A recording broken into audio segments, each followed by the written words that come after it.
ಬೇಡ ಅದಾಗಲೇಬೇಕಲ್ಲ ನೀನು ಏನಾದ್ರು ಮಾಡಿ ಪಾಪ ರೈತರಿಗೆ ಕೇಳ್ರಪ್ಪ ಏನಾದ್ರು ಕೇಳಪ್ಪ. ಬಜೆಟ್ ಪ್ರಿಯಾರಿಟಿ ಏನು ಸರ್? ಬಜೆಟ್ ಪ್ರಿಯಾರಿಟಿ ಏನು ಈ ವರ್ಷ? ಬಜೆಟ್ ಮಾರ್ಚಿನಲ್ಲಿ ಮಂಡಿಸೋದು. ಇನ್ನು ಕೇಳ್ತಾ ಇಲ್ಲ. ಮಾರ್ಚ್ ಮೇಲೆ ಮಾಡಿದ ಮೇಲೆ ಮಾರ್ಚಿನಲ್ಲಿ ಬಜೆಟ್ ಮಂಡಿಸ್ತೀವಿ.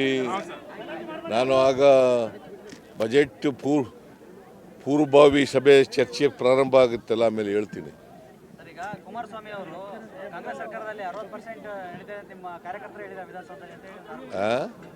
ಕುಮಾರಸ್ವಾಮಿ ಅವರು ಒಂದು ಆರೋಪ ಮಾಡಿದ 60% ಕಮಿಷನ್ ನೀಡ್ತಾ ಇದೆ ಕಾಂಗ್ರೆಸ್ ಸರ್ಕಾರದಲ್ಲಿ ಅಂತ ಕುಮಾರಸ್ವಾಮಿ ಆರೋಪ ಮಾಡಿದ್ದಾರೆ. ಪ್ರೂವ್ ಮಾಡಲಿ, ಸಾಬೀತು ಮಾಡೋಕ್ಕೆ ಹೇಳಿ, ಅದನ್ನು ಸಾಬೀತು ಮಾಡೋಕ್ಕೆ ಹೇಳಿ. 60% ಕಮಿಷನ್ನು ನಡೀತಾ ಇದೆ, ಭ್ರಷ್ಟಾಚಾರ ನಡೀತಾ ಇದೆ ಅಂತ ಇದ್ದರೆ ಲೆಟ್ ಇಂಪ್ರೂವ್ ಇಟ್.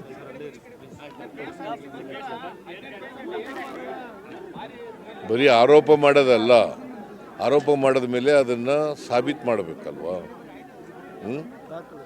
ಆರೋಪ ಮಾಡಿದ ಮೇಲೆ ಅದನ್ನು ಸಾಬೀತು ಮಾಡ್ತಕ್ಕಂಥ ಕೆಲಸ ಮಾಡಬೇಕಲ್ವಾ. ಬರೀ ವಿರೋಧ ಪಕ್ಷದವರು ಬರೀ ಆರೋಪಗಳು ಮಾಡೋದೇ ಕೆಲಸ ಅಲ್ಲ.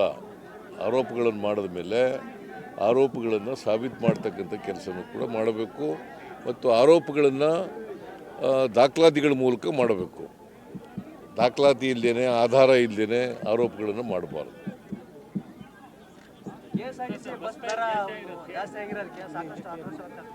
KSRTC ಬಸ್ ದರ ಎಲ್ಲ ಕಾಲದಲ್ಲೂ ಕೂಡ ನಡ್ಕೊ ಬಂದಿದೆ, ಎಲ್ಲ ಸರ್ಕಾರಗಳಲ್ಲೂ ಕೂಡ ನಡ್ಕೊ ಬಂದಿದೆ. ಬಿಕಾಸ್ ಅಲ್ಲಿ ನೌಕರರ ಸಂಬಳ ಜಾಸ್ತಿ ಆಗ್ತದೆ, ಡೀಸೆಲ್ ಬೆಲೆ ಜಾಸ್ತಿ ಆಗ್ತದೆ, ಬಸ್ಸನ್ನ ಕೊಂಡ್ಕೊಳ್ತಕ್ಕಂಥದ್ದು, ಬಸ್ಸಿನ ಬೆಲೆ ಕೂಡ ಜಾಸ್ತಿ ಆಗ್ತಾ ಇರ್ತದೆ, ಮತ್ತು ಇನ್ಫ್ಲೇಷನ್ ಕೂಡ ಇರ್ತದೆ. ಸೊ ನಾವು ಬೆಲೆ ಏರಿಸಿ 5 ವರ್ಷಗಳ ಹಿಂದೆ 2000 ಇಸ್ವಿನಲ್ಲಿ ಬೆಲೆ ಬೆಲೆ ಹೆಚ್ಚಿಗೆ ಆಗಿದ್ದದು. ಸೊ ನಮ್ಮ ಎಲ್ಲ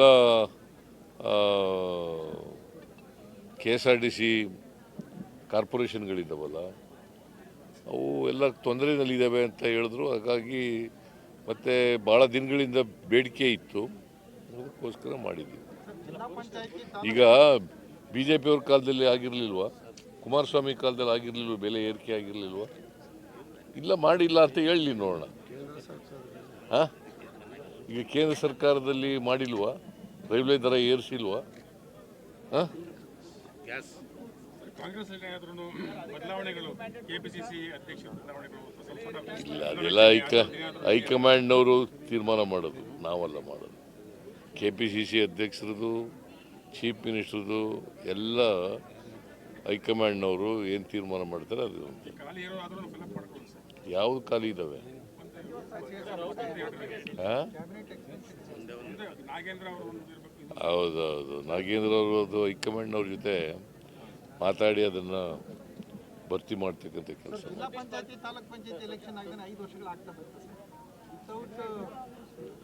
ಯಾರ ಕಾಲದಲ್ಲಿ ನಿಂತೋದದ್ದು? ಯಾರ ಕಾಲದಲ್ಲಪ್ಪ ನಿಂತೋದದ್ದು? ಅದು ಯಾವುದೇ ಸರ್ಕಾರ ಅಲ್ಲ, ಕೋರ್ಟ್ ಮುಂದೆ ಹೋಗಿದೆ, ಕೋರ್ಟ್ನಲ್ಲಿ ಇತ್ಯರ್ಥ ಆಗಬೇಕು. ನಾವು ಎಲೆಕ್ಷನ್ ಮಾಡೋಕ್ಕೆ ತಯಾರಾಗಿದ್ದೀವಿ. ಎಲೆಕ್ಷನ್ ಮಾಡಲಿಕ್ಕೆ ತಾಲೂಕು ಪಂಚಾಯತಿ, ಜಿಲ್ಲಾ ಪಂಚಾಯತಿ ಚುನಾವಣೆ ಮಾಡಲಿಕ್ಕೆ ತಯಾರಾಗಿದ್ದೀವಿ. ಯಾವಾಗಾದರೂ ಕೂಡ ಚುನಾವಣೆ ಮಾಡ್ತೀವಿ.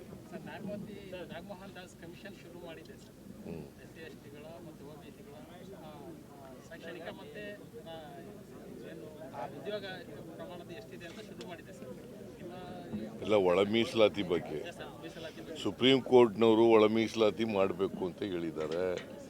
ಆದರೆ ಕೆಲವರು ಎಂಪಿರಿಕಲ್ ಡಾಟಾ ಇಲ್ಲ ಅಂತಕ್ಕಂಥ ಇದ್ದರಿಂದ ನಾಗಮೋಹನ್ ದಾಸ್ ಅವರ ಅಧ್ಯಕ್ಷತೆಯಲ್ಲಿ ಸಮಿತಿಯನ್ನು ಮಾಡಿದ್ದೀವಿ. ನಾವು ಒಳ ಮೀಸಲಾತಿ ಮಾಡಲಿಕ್ಕೆ ಬದ್ಧರಾಗಿದ್ದೀವಿ.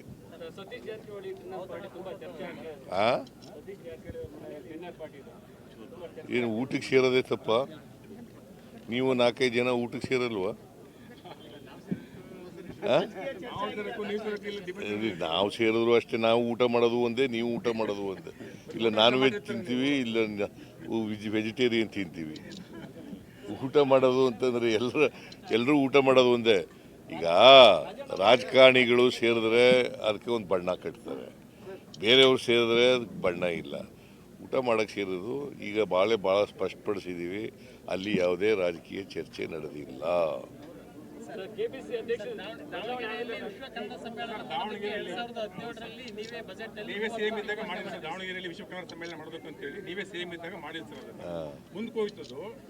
ಅದನ್ನ ಈ ವರ್ಷ ಮತ್ತೆ ಮರು ಡೇಟ್ ಫಿಕ್ಸ್ ಮಾಡಿಬಿಟ್ಟು ಮಾಡ್ಕೊಳ್ಳಿಕ್ಕೆ ನಾವು ವಿಶ್ವ ಕನ್ನಡ ಸಮ್ಮೇಳನ ಲಾಸ್ಟ್ ಟೈಮ್ ಬಜೆಟ್ನಾಗ ಅನೌನ್ಸ್ ಮಾಡಿದ್ರಿ ಸರ್. ನೋಡ್ತೀನಿ ನಾನು, ಅದನ್ನು ಚರ್ಚೆ ಮಾಡ್ತೀವಿ, ಪರಿಶೀಲನೆ ಮಾಡ್ತೀವಿ.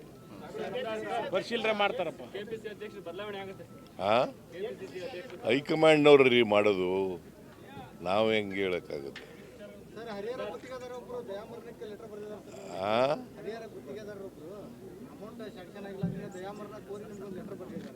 ಲೆಟರ್ ಯಾರಿಗೆ ಗೊತ್ತಿಲ್ಲ ನನಗೆ, ಅದೇನು ಅಂತ ವಿಚಾರ ಮಾಡ್ತೀವಿ. Thank you.